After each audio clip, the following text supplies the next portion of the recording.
Mountain, Island, Lightning Bolt, Spell Pierce, Switchblade, Stab Wound, Red Mage, Blue Mage.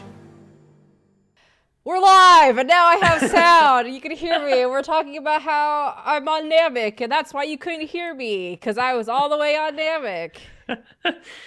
Your background. Yes, we got it. You have a green screen now. I do have a green screen now. This is true. Your blue shirt, a little like the sleeve over here is kind of interfering, but it's not bad. You know, it's because I don't have really good lighting, but that's fine. Well, future purchases in the future to make it better, but for now, it doesn't really matter. Fine. It kind of helps with the fact that like I do live in a dingy, dark place anyway. Because up here we have my conspiracy board, right? For all of the things that I believe in magic. I don't know where I got this image from. I'm sorry, I cannot credit anybody. I just went to Google and said conspiracy board. Sorry, artist. I'll look you up and try to find it. And not give credit later. The thing says, a neuroscientist explains what conspiracy theories do to your brain. I would love to know, so I could know more about what has been done to your brain. It. I don't know, whatever. Okay, anyway. Hey. Red Mage, Blue Mage. Yeah, that's that show that we do regularly, every Tuesday. Come hell or high water, we're always here, every Monday. Like the Postal Service. Yes, yeah, exactly. Like a clockwork Postal Service every single week. Yep. We do our best, all right? Nobody cares. You make me so sad. Why? I don't know. Thank you, Josh. Thank you. Jeez. Josh cares. Whatever. All right. Anyway. Yep.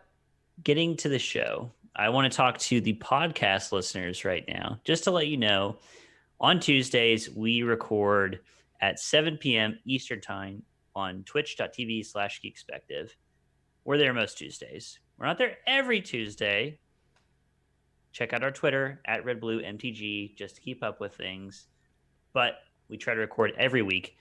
I was thinking about this, completely separate podcast I was listening to. Right. One of the hosts was asked the question, what is like a big accomplishment that you're like proud of over the past year? Right. And it just made me think of, for myself, what am I proud of? And literally one of the first things that came to my mind was this podcast. Like, we have produced and put out this podcast every week for over a year now. And that's pretty cool. Yeah. I mean, it's mostly on you. So it is your accomplishment. Yeah. Not anything to do with me. I just show up and kind of like, it's not fart on air. It has something to do with you. Okay. Maybe a little bit. I am a part of the show. Yeah, so, for yes. sure. But yeah, when did we start recording? We started in something, I think we started recording in January of 2019, and then we started putting out episodes in February of 2019. Cool. That may not be exact, but it's pretty close. Dang. And now we're streaming. I just finished editing episode 76 or something like that. You're disgusting. I know. I love it. Let's talk about other disgusting things. Let's talk about magic. Okay. Perfect. Do you have music queued up, by the way? What music would you like? Well, we have a segment coming up where we are discussing the flavor of a certain town. Okay. Yep. Here we go. All right. Oh yeah. Welcome to Flavor Town. Home of the creamiest flavors this side of Berlin. I can't run. It is a Lurgoy. I can't hear it, so I don't know when it's ending. It's done. Okay, perfect. You're perfect. You're actually perfect timing. Oh, good. All right, so we kind of have a two-parter today. Okay. Single episode, 2 segments. They're both linked, though, thematically. And I wanted to start by talking about the current state of affairs with the Magic storyline. Okay. So M21 just came out. So time of recording, it's July 7th. M21 came out As far as I know, it has nothing to do with the ongoing storyline. There's nothing. There are no threads that have been Oh, put out there. yeah. Okay. Yep. It's just a Like bunch right, of dogs. yeah, dogs, cats living together, mass hysteria. It's crazy. Um, Nothing. I don't think, unlike right before War of the Spark, where they had like they were pushing a story in the core set. Mm-hmm. That's not happening here. So the last we've seen of the magic story is Ikoria, Lair of Behemoths. I have done extensive research and found every scrap of information I could about the magic story in Ikoria. Do you It's want me to talk about it at all, or do you yes. just want to talk about it and I No, just listen? I want to lead off with everything you know or suspect or believe about Ikoria. One, power dynamics. Okay, okay. Why the heck are they taking animals and making them be friends? Is this a consensual thing? I don't think so. Are all these animals sentient and can make the decisions to bond? What the heck's up with that? Two, I don't know. There's a shark or something. Dolphins. Oh yeah, that too. Right. To me it just doesn't seem like actually engaging as a story. Like, to me, there's nothing about Ikoria. It could have been M21 with cats and dogs for all I care, because who's like the guy? Who's like the girl? Who's like the they? Who knows? I don't know. And all I think about and can care about is a giant shark and the dolphin that is called a whale. And other than that, and also like the mechanics and stuff, like I played a draft and I played a little bit on Arena. Right. And even like at least with Fairy Tale Land. Train. You need to let me remember things, because my memory is getting really bad. But yeah, Eldraine had like cool food tokens and like interesting things to me as far as story wise. Sure. I mean, and maybe that's just the thing, is like I'm not interested in kaiju big battle. Like, maybe if there was mechs. But I was gonna say you definitely are though. Like Yeah, but I don't want... you loved Pacific Rim. Yes, but I don't want to Pacific Rim become drift compatible with an otter. I see. I don't care about animals. You heard it here, folks. I don't care about animals. You liar. Shut up. You don't know me. But you're saying you don't want those two things to cross over. No, you could ride an otter if you want. Okay. So you're not saying anything. I'm saying lots of things that just don't have meaning. So there's a fine line between those two. I'm just, like I said, there's nothing about it that really engaged me. It's not part of the main storyline because we're done with the war of, like, you'd think that the next thing would be continuing on, like, the whole Theros, Ashiok, what's her face kind of like stuff, Elspeth, or something. But no, right. Who's the people? Who do we care about? Right. That's the key thing. Like, who do I care about? Protagonists, antagonists. What do I care about any of this that's going on? Right. Okay, cool. That's it. That's all I know about Ikoria. I'm glad you brought up Eldraine, because I want to bring that up later on as well. So we will discuss that. You said with Ikoria, I'm also glad you brought up your draft that you did. Right. I don't remember. I don't know if you remember this card from your draft. I certainly do. Do you remember drafting the Ozolith? No. Okay, so I will read this card. Okay, so the Ozolith. This is from Ikoria. It is a legendary artifact, 1 mana.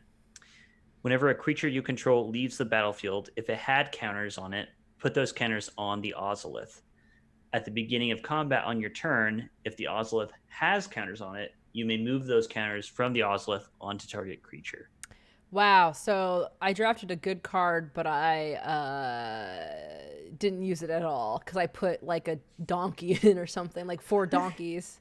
Well, fun. Like you literally did a live, like with other human people draft. I think one of the very first times that you could in Right. Arena when the format was brand spanking new. And I saw this card and I had no idea what to make of it. And then in the weeks that followed, I was listening to one of my favorite Magic podcasts, Limited Resources, and they rate all the cards on a Right. grading scale. And they gave Ozlith an F. They don't think it's a good card Oh. for Limited. Oh, for But how do limit. Okay. for drafting? Yeah. But how do you know that? You Well, know, well, I drafted it. It's a good card if you're playing a game that you could make a very focused deck. And that's why it's right? not good for draft because it's like, how do you synergize with that when you don't know what the cards you're going to get? So Sure. I drafted because I noticed it was a good card, but then but I couldn't really synergize it. So 4 donkeys, Donkeys, whales, crabs, turtles. I think you had a lot of Oh, turtles, it's turtles. right? Yeah. It's like these Yeah. giant ass turts.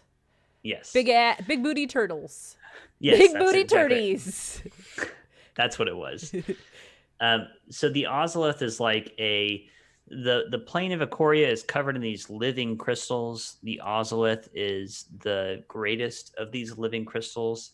It twists and writhes, and it mutates the creatures in this world. I would like to read for you from MTG Wiki, which is a place where you can find summaries of the Magic story as it is. What? It says, What? "Oh, yes, I need to talk about this living crystal. okay, go for it." That's it. Okay, continue. The Ozolith was a peculiar crystal formation on the plane of Ikoria, far to the north of Dranith. It was manipulated by an unnamed meddling planeswalker to influence the monsters of the plane. It just came down. This planeswalker just came in, tickled a crystal, and left. And we don't know who this planeswalker is. The Wanderer. I would love that. I don't know. It just feels so lazy. It's like when I am improving a fucking goddamn game. Right. Who the store? Oh yeah, it's Chuck. And yeah, he found it at the bottom of a river. Right. It's Mrs. Beaver. Yeah, right. Okay, cool. So this unnamed planeswalker rustled the jimmies of a crystal. It feels And then just what? as a preamble. The MTG story feels like a lot of other like modern storytelling in TV and film and other things. Oh God. Are we going to talk about Yes. Gilmore Girls? Would you like to? Well, it's kind of like you're talking about. It's like the problem I have with Gilmore Girls. Sorry, this is now a Gilmore Girls podcast. No. Magic and Gilmore Girls. It's good. It's great. That's what the G stands for in MTG. Magic. Lore. A lie. Lore. I heard you. Okay. So what I was going to say is you had somebody at the beginning of the inception of a creative endeavor, right? They're like, I have this idea for the story I want to tell. I am the executive producer, the owner of the story, one of the lead showrunners, and the writer. This is my brainchild that I have. And I'm going to write a show, and I'm doing it with my partner, who also is very synced up with me, and we're in line with each other, Sure. and we know what we want the show to be. It goes for 4 years, and then some marketing executive goes, oh, we should do this, or there's some sort of disagreement between the partners, but it prints money, so we got to keep making it because we have fans, so we can't just end it here. What do we do? Okay, well, we're going to get a new showrunner, a new lead writer, and then we're going to use the same characters, same world, same everything, and then it just feels completely different. So then you have 4 seasons of something that's very cohesive, that obviously has a trajectory of where it's supposed to be going and what it's supposed to be about and what the message is. And then you have it just go, and then somebody picks it up and goes, all right. And then basically now you have the skins of the Loreleis with some weird like puppetry happening, and it's like they're just shadows of themselves. They're pod people, yes, right? Exactly. And so I wonder if that's what's kind of happening in the magic world, where it's like we have a main story that we want to tell, maybe, but we're a huge corporation, and so therefore we must crank out something because we've set ourselves up with these ridiculous fucking timelines. Like, I am a kind of person who I don't need to have 2 main sets a year or whatever they're doing now. It's like, just let me play. Like it felt like Ikoria came out and then immediately was M21 spoiler season. Yeah. Like, I played it for 2.5 weeks, 3 weeks, and then boom, we're in M21. Yeah. I mean, I'm seeing that again through limited resources. They have a usual rotation of a new set is coming out. They get spoilers 1 week. They do a review of all the commons and uncommons, which is their big show. Mm-hmm. Then the next week they do rares. This past week they did, here's what the set is looking like. Okay. Then they do one more episode where they're looking at the archetypes. Then they might have, like, nowadays, maybe 2 more episodes where they're filling in with some topic. And then the next spoiler season is rolling around already. It's crazy. It's ridiculous. And I just don't want subpar content or quality of things. And when you're doing stuff that fast and you don't have fully fleshed out teams, or, you know, what we talked about before with bands and how like card development and R&D happens, and it's like, well, yeah, you're printing a bunch of shit that, yeah, I could buy, but I'm not going to. I haven't bought any physical cards from the new sets. Yeah, I mean, so I was going to wait to get into this for our next segment, but this is a good time to bring it up. Just as a overall disclaimer for me personally, I've been playing Magic pretty consistently since 2006. I was actually thinking about this earlier today, where that's when I started playing. And in my head, I have this narrative where I stopped playing in college, but not really. I stopped playing for like a year, a little bit more than a year. In my head, there's this big gap. That's all there was. I started playing with casual jank decks. I played standard and competitively for a little bit. And then since then, I've been playing with drafting, commander, cube, all of that stuff. Mm-hmm. So I only played legit standard for about a year, maybe a year and a half. Mm-hmm. And I've been engaged with standard as far as like the content, the cards. I keep up with what's coming out. I keep up with the spoilers. I try to keep up with the story as well. Mm-hmm. But I'm not super engaged with standard. And I know you're the same way. Yeah, no. In fact, this household's getting into Pauper. Right. Like, I've checked out of standard. I know for a fact that I enjoy Commander, Brawl, and now Pauper far more than I do any other format currently. Yeah.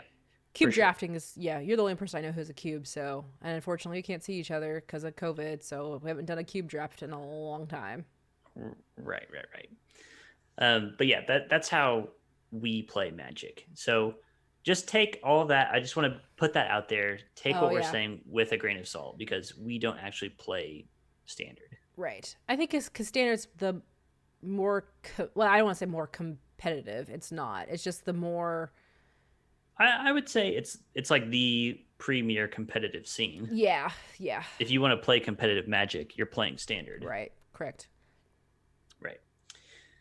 Okay, so kind of getting back on track with Ikoria. Tell me about those crystals. So somebody messed with the Ozolith. It's mutating monsters on the plane of Ikoria. That's literally it. That's what we know about the Ozolith, okay? Okay. Ikoria itself is... Here's my overall... This is what I've gathered from the story, quote unquote, of Ikoria. I think that Magic is moving, or at least it's currently moving away from an actual storyline into just world building. Right. Ikoria is the lair of behemoths. It's a world that's overrun by monsters. They mutate and change over time. You have this city of Dranith, which is like the human civilization, the last bastion of humanity, Attack on Titan kind of thing. Um, and like there's lore about the city and how it's built and the different rings of it. Mm-hmm. There is not a storyline. There is not a story of what happened here. You and I talked about this when we were looking at spoilers and we Yeah. were looking at who are the different planeswalkers coming to Ikoria. Yeah. And we were talking about Vivian, and you were like, why is Vivian here? Like, why is Narset on Ikoria? Right. Like, what does she have to do with anything? They're just there to take a dump and leave. We don't know. Yeah. So I kind of like that idea though, because like if you go from that aspect, like you're just building these worlds now, you could have a lot of fucking fun with that. I was dreaming of a candy island. So you could make a candy plane, or I don't know, a clock plane, or I don't know, an office supply plane, or You literally just looked at your desk when you said that. chords and A green screen plane. highlighters. Wait, that's office supply. That's under there. I don't know. Oh, somebody in chat said Green Strider says, wasn't Vivian on Ikoria to get more beasts for her bow? That's fucked up too. That's what makes sense to me, but I don't see anywhere where that's established. The only thing I see, when we talked about Ikoria, we were talking about spoilers. We were looking at, there's a trailer video that just shows Vivian, she's just on the plane, and there's a giant Hellion looking monster, and she shoots a dragon from her bow, and it attacks it, and they fight, and the Hellion mutates. And what's happening? Why is she fighting this thing? It's not clear. That's what would make sense to me. Yeah. So, but Green they Strider. did, but I remember specifically when they released the set, they were saying there was no story coming out for it. Right? Yeah, like they literally said no written things. Right. No Right. book, No no MTG story on Daily MTG. Right. Which is strange. So that means there's room for us to make a story. See, that's okay. Should we just get into our next segment? I fucking guess. All right. We're already leaning that way. All right. I'm playing the next music.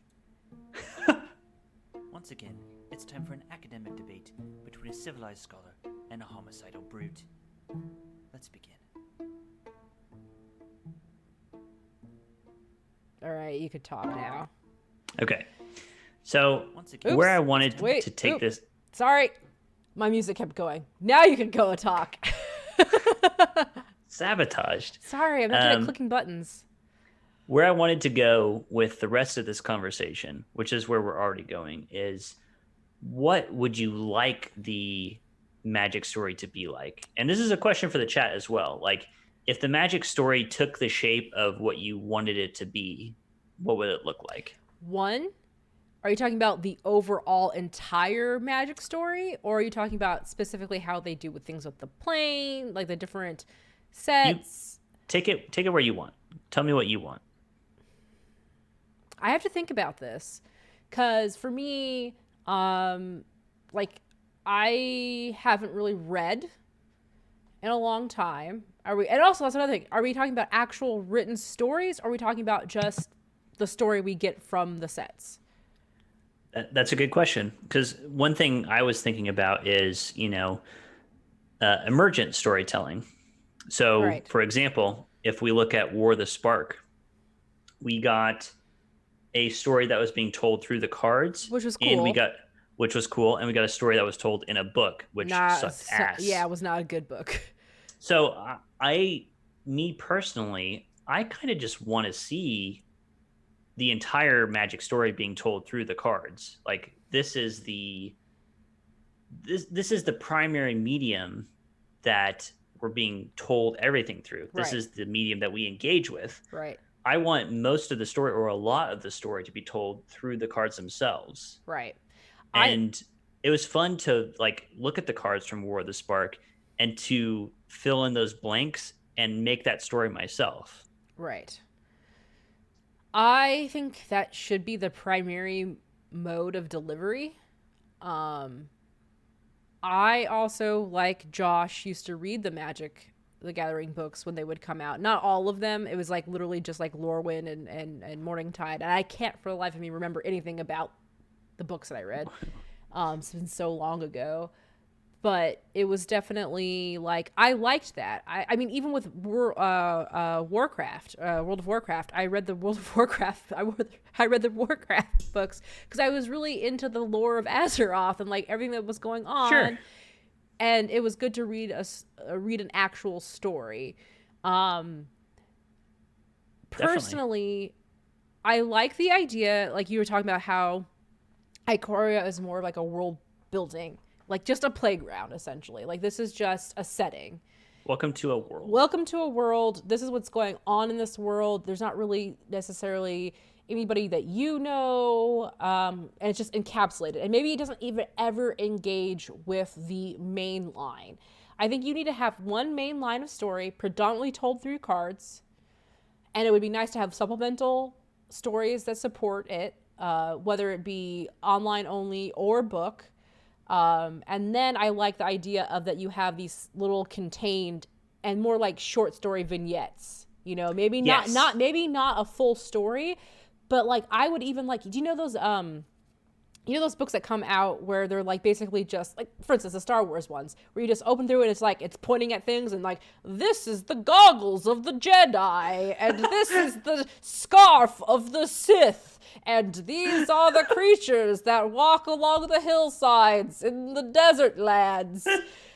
I would like a book like that, like those eyewitness, like kids, like a National Geographic book. Yeah, where it's like, that's the setting. Like, and then here's all, I kid you not, one of my friend's children, he was absolutely obsessed with dinosaurs, trains and dinosaurs, absolutely obsessed with it.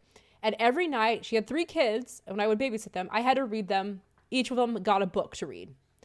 And I always started with her oldest first, because he always picked out just a dinosaur dictionary book. And it was literally like words I could not pronounce. And he was just fascinated with like, this is this thing, and it was this tall, and it was this heavy, and it would eat these things, and 2 lines of what it did. Rounded teeth to grind the vegetation. Yes. So I think that would be really cool to have for stuff like Ikoria, where it's like, this is the cube crystal jiggle. What was it called? The ozolith. The ozolith. God, I the can't. Cube crystal. The cube jelly crystal that morphs the creatures. you know what I'm talking about. I think that would be fun. A supplemental, like, and there's somebody out there like me who likes to make manuals of things, and it would be their dream job to put together the, as people are saying, like the visual dictionaries or visual guides for plane shift books. I don't think it would be very taxing for them in terms of a resource, because already when they're making the world, like when they're making their sets, they make visual guides and they make like references to all this shit, because they have to send this out to all their artists and be like, hey, when you design the Vidalcan from Ravnica, they look like this and they're all about this, and then you need to have this. You know what I mean? Hire me, wizards. I'm making them products for you that can sell, and you could get kids. Kids would get into this. I mean, yeah. Definitely. Yeah. I mean, they do that to a degree. Like the D&D side of things in Wizards has taken a few settings and made them from Magic and made them D&D settings. Yeah. I think you could do more of that. And along the same lines too, you were talking about having vignettes like in the world. Yeah. I am a big fan of like the main story you can just get from the cards. Right. They have taken up a great position. I back this 100%, where they were like, the core mechanics of a given set need to be present in commons and uncommons. You should not be having the core mechanics being told just in rares and mythic rares, because not every player is going to get those. Right. Whereas if you just buy a pack of cards, like a booster pack, you should be able to pick up on the central themes of the set. Right.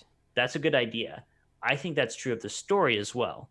You pick up a pack of cards, at least a few of those cards should be giving you hints and threads at what is the story Right. to draw you in more. Because you know what I mean? if you just have nothing but big butt turtles that don't mean anything other than they're just turtles that have big old juicy booties out there in the water of Ikoria.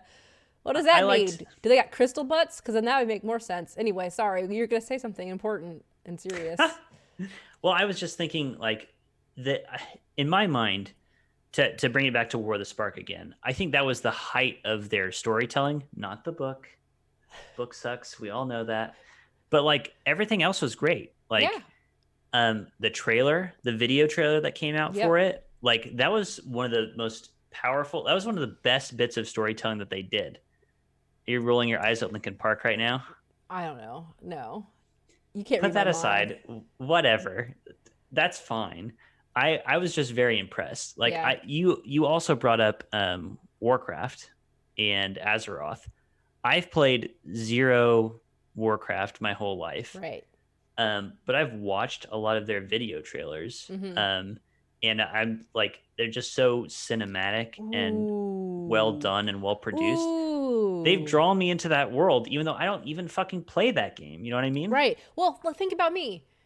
I know way too much about League of Legends for somebody who's never spent more than... I've looked at it. You've looked at characters. You like the characters. I like the characters. I've watched the video trailers.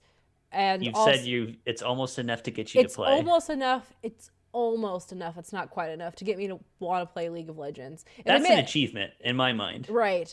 And then also, same along that lines, Overwatch too. Like I love and Team Fortress 2 was another great medium for storytelling. And like come on. I love watching. I mean, I love all those cinematics, and I get a jolt. I'm sure a lot of people do out of watching reaction videos to them. Mm-hmm. Like reaction videos are like a way to like the thrill you get out of showing your friends a cool video. That's what reaction videos are. Right. You get to like vicariously rewatch it again. Right. And I've watched so many of those reaction videos where the person watching it is like, this makes me want to play this game. And it's like, yes, exactly. You got drawn in. Right. So I think trailers are a big place where they need to be telling the story or like giving us pieces of the story. Right. Not just from a storytelling. Like their incentive to do it is that it makes people want to play your game. Mm-hmm. Magic. And then I also think another thing I've been considering is I'm a big fan of the Souls games from Software. Yep. Bloodborne. I've incorporated a lot of that stuff into my role-playing game writing, where you're like leaving threads of things for people to pick up. I think that is one of the best ways to tell a story in Magic the Gathering. Right. Is leave the dots out there and then let your players connect those dots. Let them engage with the story that way. I think that's a really smart way to tell a story in Magic. Yeah? No? Yes. Sorry, I'm just thinking about things. I'm not going to talk about them. Oh, okay. This is a podcast, isn't it? Well, it's just like I can't formulate thoughts around it. It's just like a lot. Like, I don't know. I'm thinking about it from a manager's perspective. Or I was also thinking about like all the things that you brought up the Souls games. And sorry, my mind was going like 5,000 miles per hour. So another thing is like I've never played Dark Souls or Demon Souls or Bloodborne at all. I know you have. Oh wait, I played Bloodborne a little bit, and also I did play Dark Souls once because I ran off a cliff instantly and said I'm done with this game. I wasn't immediately good at it, so I left it.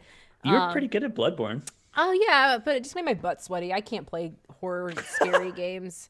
It just makes me too anxious and nervous. But anyway, what I was gonna say was, like, one of the things like I think would be really cool and be really nice is like the people who spend the time analyzing stuff, like what's his face who wrote the thing. I read a lot of it. I haven't finished it. It's the Pale Blood Hunt. Yes, the Pale Blood Hunt.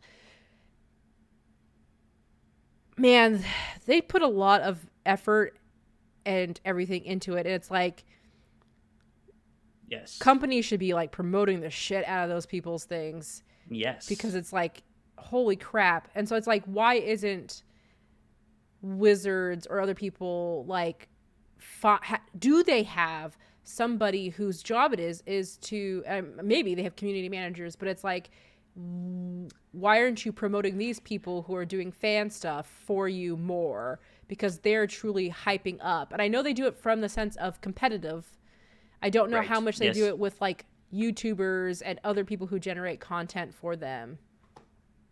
They highlight YouTube and content creators in the sense of players, you know. Yeah. I don't think they highlight like Ristic Studies. Like he's a big person in the community as far as looking at a lot of the stuff that's not necessarily the game itself. But he's not highlighted in the same way that like Luis Scott Vargas is, for example. Right. Something you were bringing up earlier as well that I think is important here is like with Gilmore Girls, you were saying, to bring it all back to Gilmore Girls. Yes. You were saying that in the first 4 seasons, you got the sense that this is cohesive, this has a trajectory, this is going somewhere, right? And then it shifted gears because it traded hands, right? I think that this is bigger than just talking about magic. This is all kinds of media, TV, films, games, whatever. Having a cohesive voice, having a person who has a vision, or maybe a few people who have a vision, is very, very important. Because otherwise you wind up with this scattered thing and all of these seeds that have been planted and nobody knows where it's going. And I think right now in modern media, we're seeing that all the time.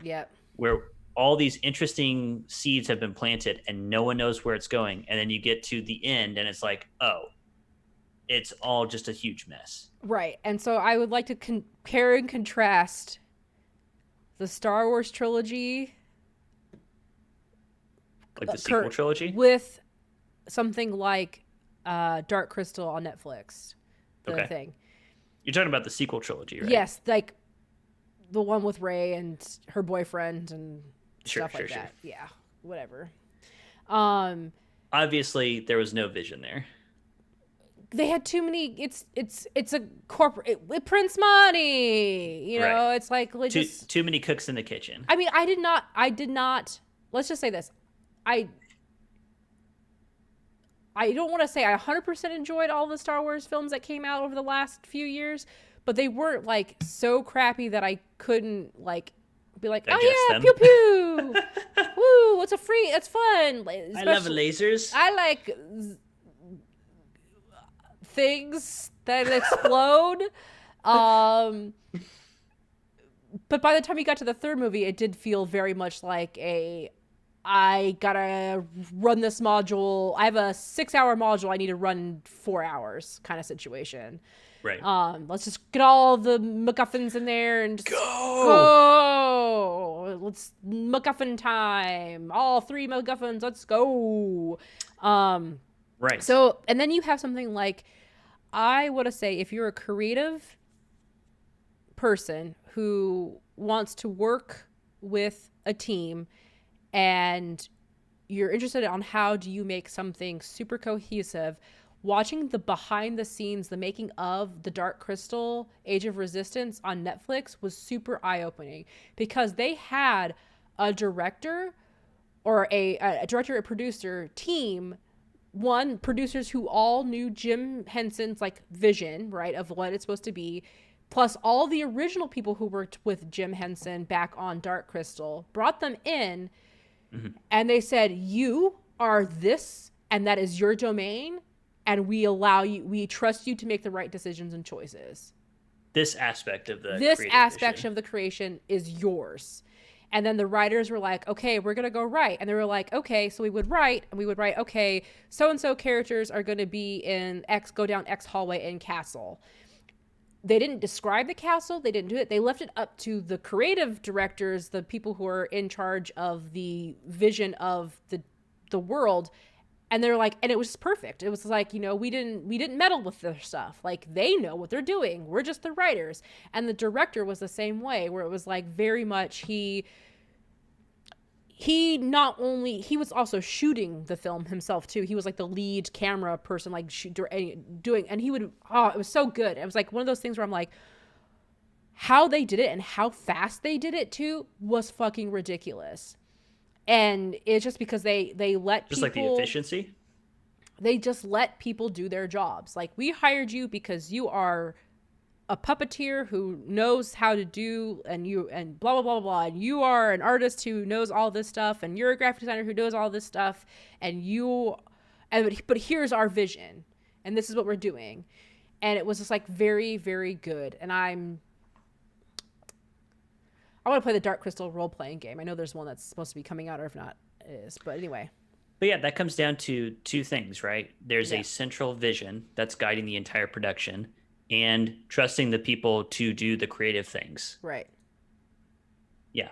I mean, I don't think those are complicated principles to follow when you're telling a story. And War of the Spark, I believe, was one person at Wizard was like, let's try this. Let's try an overarching storyline over the course of several years. Mm-hmm.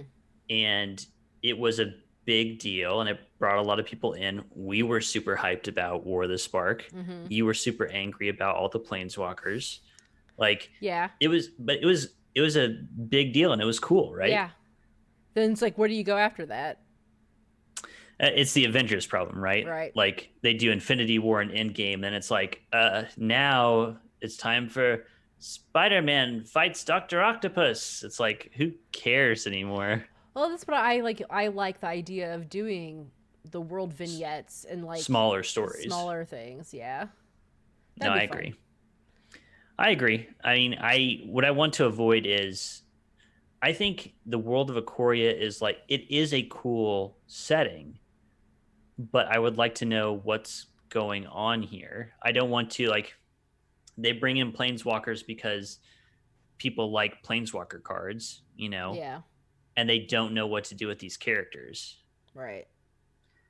So maybe this is a place to, because we're coming up on 45 minutes here. Yep. Maybe here's a place to close off.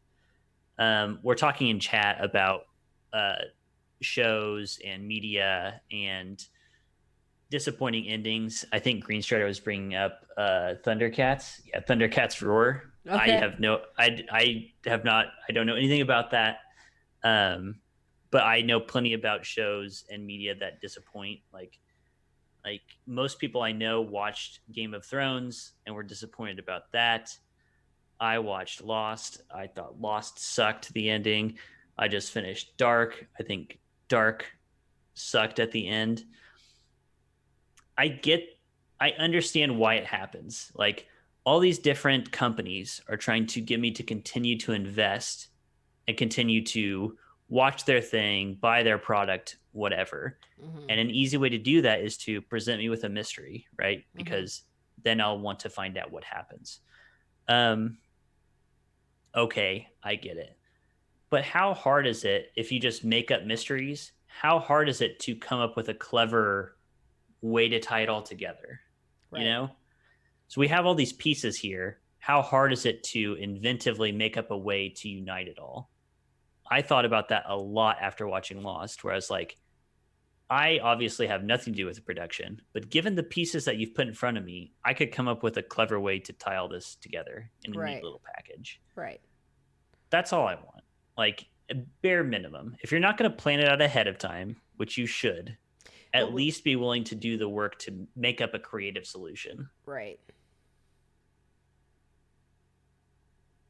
A lot to think about.